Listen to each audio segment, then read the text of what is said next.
Hello, I'm back. I'd like to talk about pain. Um, so the reason I want to talk about pain is a very specific nuance or a very specific archetype of pain that's very present for us all, astrologically speaking, in this year.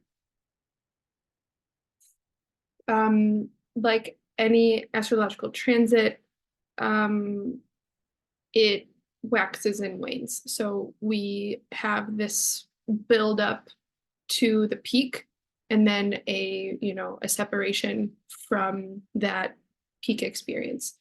What I'm speaking to with pain is Chiron conjunct the North Node. I have spoken to this several months ago, in 2023. Um, the signature that we're all experiencing collectively is called North Node conjunct Chiron. That's because the North Node, the moon's lunar nodes, so the North Node of the moon, which I'm not going to get into describing fully here, but the lunar North Node in transit is coming closer and closer into conjunction, which means they are at the same point of the sky. It is at the same point of the sky with an asteroid called Chiron.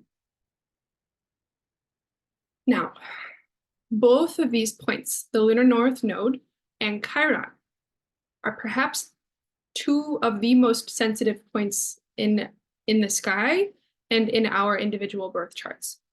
So, depending on what your natal relationship between North Node and Chiron, or your natal relationship just with your North Node and with your Chiron individually in your chart, it really depends. That's going to show how much what I'm going to speak to, how much it's really impacting you, how much it resonates with you. So if you have strong Chiron placement in your chart, or if you have a particularly emphasized North Node in your chart, this time period might be incredibly acute for you. I happen to have my natal North Node conjunct Chiron, which is the same transit that we're experiencing right now. And so I find this time period extraordinarily acute for me. So what does it mean? The lunar North Node in the birth chart speaks to what we're grasping for in this lifetime. Ultimately, it's unattainable. But it is, in a sense, it's this idea of our true north. It's the archetype of our evolutionary unfolding, and the work that we are being magnetically aligned to at any moment. In the cosmology, the astrology that I study, it's not a bad or a good thing. It is simply the path. It is simply the direction of your life. And as I spoke to earlier, depending on how it's placed in your chart, the North Node can be more or less emphasized. We're never doing just one thing in our lives, quite obviously. And so to say there's only one direction that is the North Node, obviously is a gross understatement. It does not give enough credence to the profound complexity of life, right? But if you think about your life and anything that you wake up thinking about every day, your highest, most challenging or seemingly unattainable goals, as well as if you look back on your life and you start to add up what everything has been for from a more archetypal perspective, that's usually a North Node signature as well. So it's simultaneously what we are always working towards and what we are always attaining, and also the thing we never feel we can fully attain. So then what is Chiron? Chiron is an asteroid. It is way out. And it reflects the archetype of wounding in our lives. And in the birth chart where it's positioned, the sign it's in, everything, it reflects this archetype of pain and the dynamic of an unhealable wound. Now, the idea that anything is actually unhealable, I'm not sure if I fully agree with.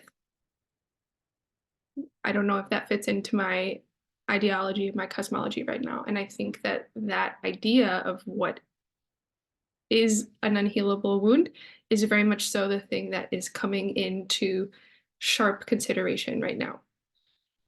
Chiron, just going back to it for a moment, is this myth of a teacher, a centaur, who receives a fatal wound, but he's like half god, half mortal, so he stays alive, but carries the pain of that wound with him. And even though he's a master teacher, he and a master healer, he can't actually heal his own wound. It's kind of like it's the archetype of an unhealable wound that you live with. And so you get to know it so well that you can heal other people, but you can't heal yourself, which is kind of a twisted storyline. It's kind of a twisted mentality to be so deep into the collective conscious of our lives. I'm going to stop this for a minute.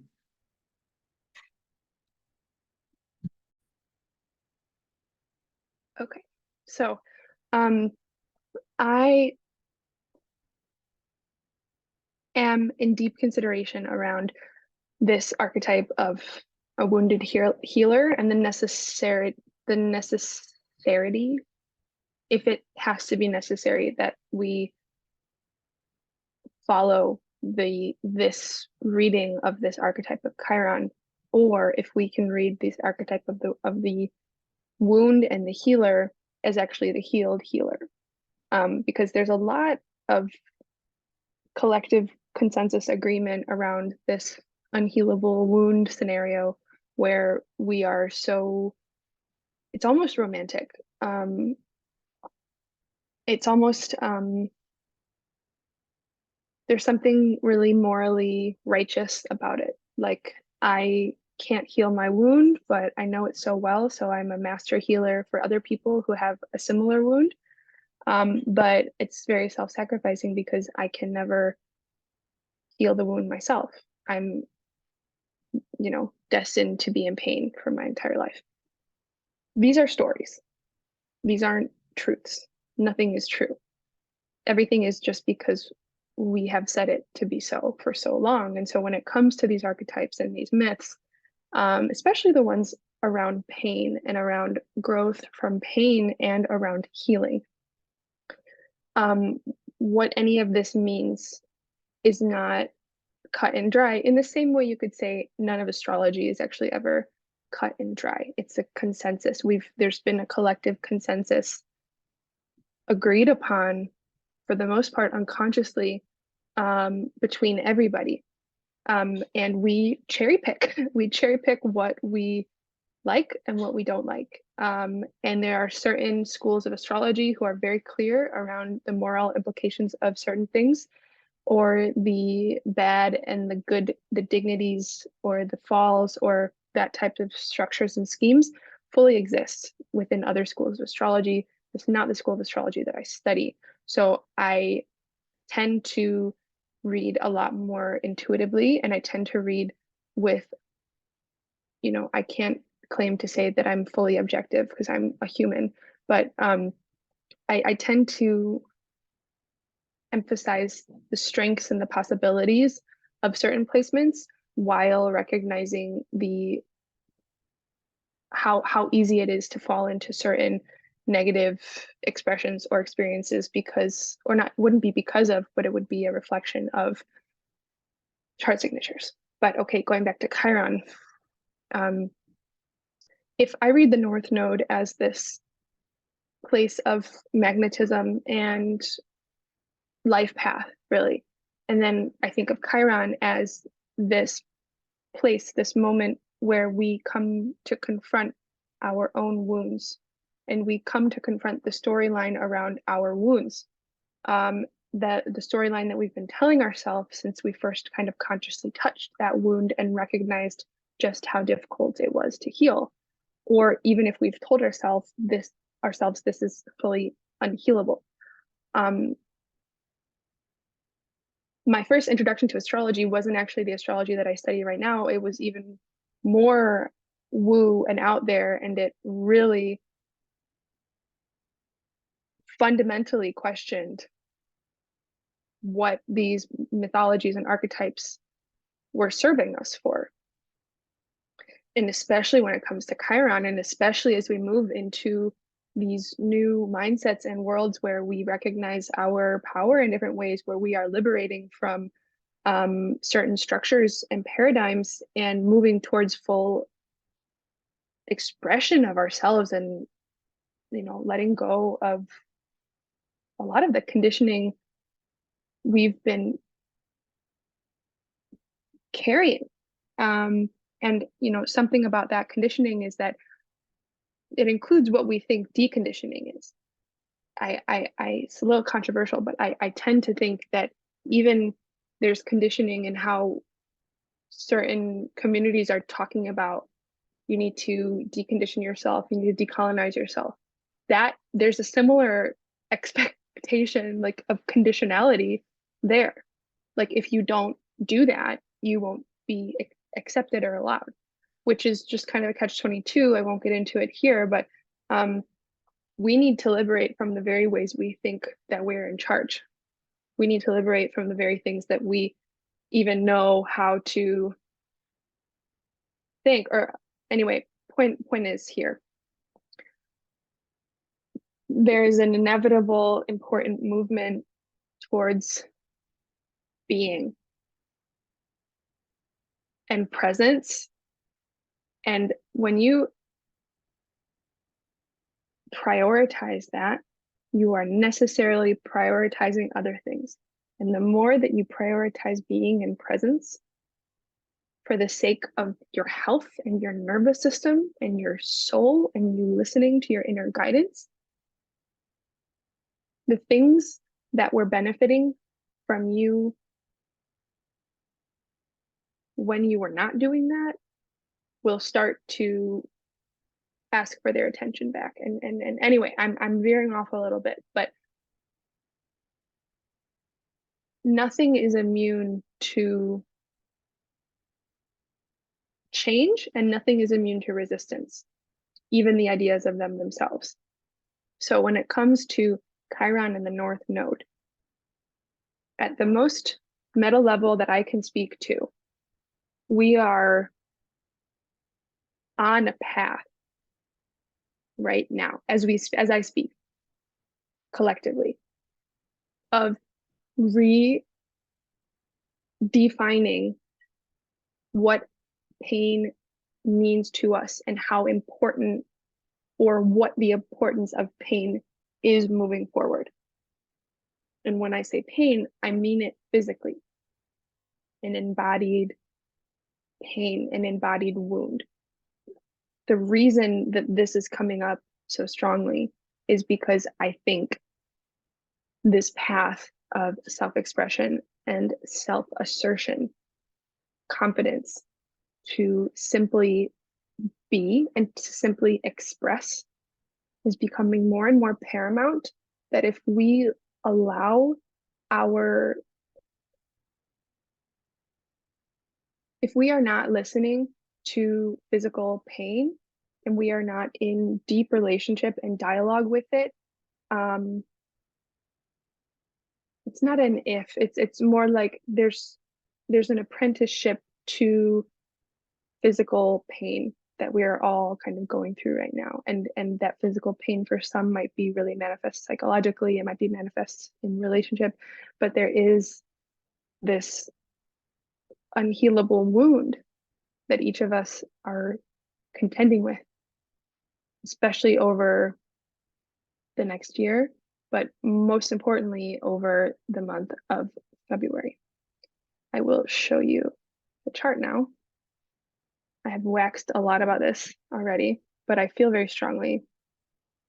So this is February 1st, and I'll just go week by week. So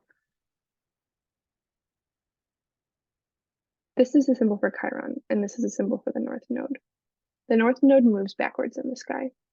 So the North Node is going to move to 18 to 16 to 17, 16, and then Chiron's here at 16. So I actually use the true North Node, this one is at 17. But let's see what each week looks like in January.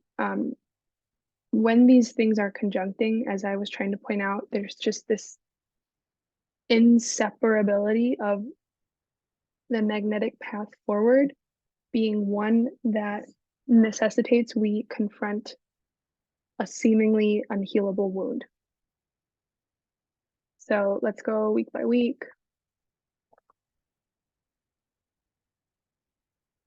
So on the 8th, there's this new paradigm that we'll be kind of freshly into, which is Pluto in Aquarius, ruled by the same Uranus in Taurus here. And this Uranus in Taurus, the way I see it, is all about our nervous systems and all about how we can find value and comfort in our embodied existence and really allow ourselves to be here and liberate from any mentality, moral structure, or belief system that might really, somewhere very deep, deep down, we might be holding on to a feeling of like a very core belief or wound that we're not allowed to be here, that there's something inherently wrong or sinful about being embodied in flesh. And that's really what we are coming to terms with over the next 20 years. Not just the embodied state, but the liberation then of our minds, of our homes. This is a huge liberating next 20 years. Okay. Anyway, just going back to February, this is the introduction of this new paradigm, and we are seeing that the path ahead in this paradigm kind of really, really begins with connection to an unhealable wound. And what I in my heart and in my prayers I'm realigning to is this path of the healed healer, instead of it being the wounded healer or the unhealed healer. It is this pretty radical shift of storylines that allows us to accept pain and start to lock in a different, really not lock in at all, but orient to a present moment experience, which might not need to rest on a storyline of constant pain. And this is going to have to be a very conscious choice, a very conscious mental shift. And there's a few weeks where it's fully, so here, the true North Node is at 16 Aries and Chiron is at 16 Aries. Here it's at 18, but still these are very conjunct. It's ruled by Mars and Venus conjunct in Aquarius that had just conjuncted Pluto the week before. And so February is just a huge month for coming into a new union in our minds around what healing is for, what pain is for, what healing is for. And ultimately, I think we're going to find our answer in nothing. I'm laughing because I feel like I and many people I know look to astrology for those kind of big answers, but ultimately, um, Saturn is still in Pisces, being ruled by Neptune, that is in its home sign of Pisces.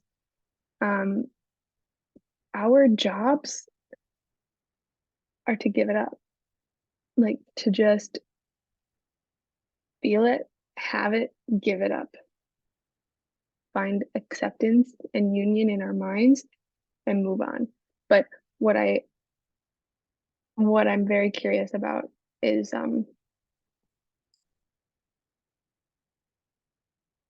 how how this is actually going to look, because I'm filming this while Pluto is still in Capricorn, 29 degrees.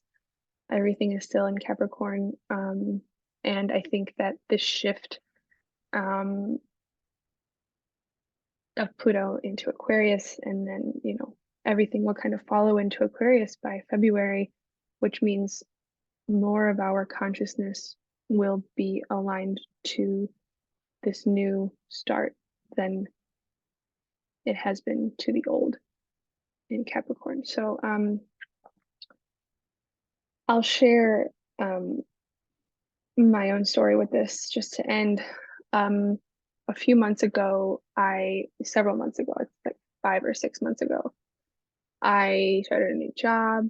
I started, the job was a specific job where kind of falling sick was part of the game every few weeks, maybe every few months for people, especially when you first start. Um, a few weeks in, I fell sick, had some ulcers on my tongue, started to feel better, went back to work, still had some ulcers on my tongue, but I wasn't contagious, went back to work. I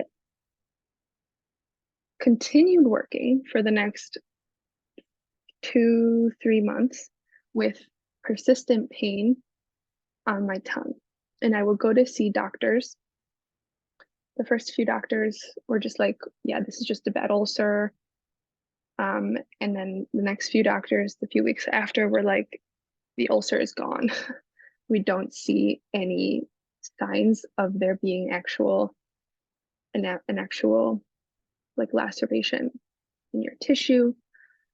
So this is a stress response. Your pain is a stress response, is what they told me. And it just continued. It continued and it continues till now. I don't have any ulcers on my tongue, but I have a lot of pain in my tongue near constantly. I saw a doctor. I stopped working. I saw a doctor. I was in a different country working, and so I saw a doctor. I returned to the United States, and the doctor told me that it was likely nerve damage in the tongue, which can lead to this syndrome called burning tongue syndrome, which can take like literally 6 months to a year to like fully clear itself out of pain. And I have never been in such near constant pain in my life, such that it's turned chronic pain. And this is such a literal manifestation of um, this North Node Chiron conjunction in Aries. Um, near constant physical unhealable pain. And I'm really having to work with it. I'm working with chronic pain reprocessing modalities, but unless I'm like using my tongue for something, it's hurting, which is partially why I'm talking so much and making so many videos. I think I've thought a lot about the symbology of the tongue and speaking and such, but I just wanted to share that. Mars, which is the ruler of this North Node Chiron conjunction, is in Aries, or sorry, the North Node Chiron conjunction is in Aries, which is ruled by Mars. In my chart, Mars is in Gemini, which is about talking. My North Node Chiron conjunction in my chart is in the sign of Libra, which is ruled by Venus.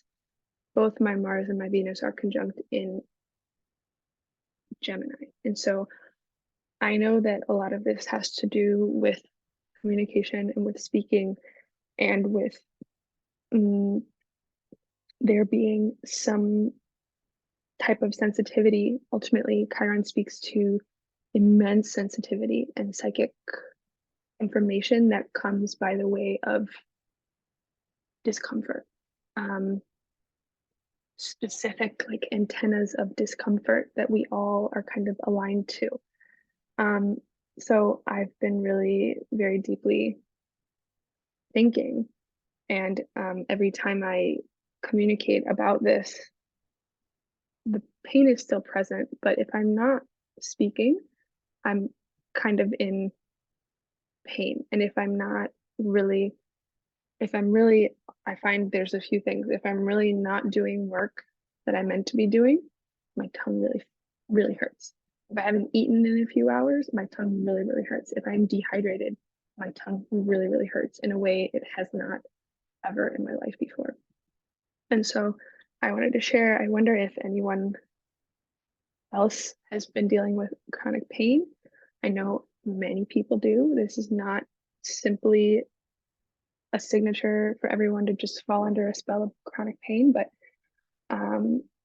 it's very alive for me. And I'm very interested to see what happens in February when this conjunction becomes even tighter and we start to wane out of it. So yeah, good luck to all of us. And I think the flipping of this into what it means to heal yourself is definitely in my focus and something that I think I'll be growing into because I'm not there yet.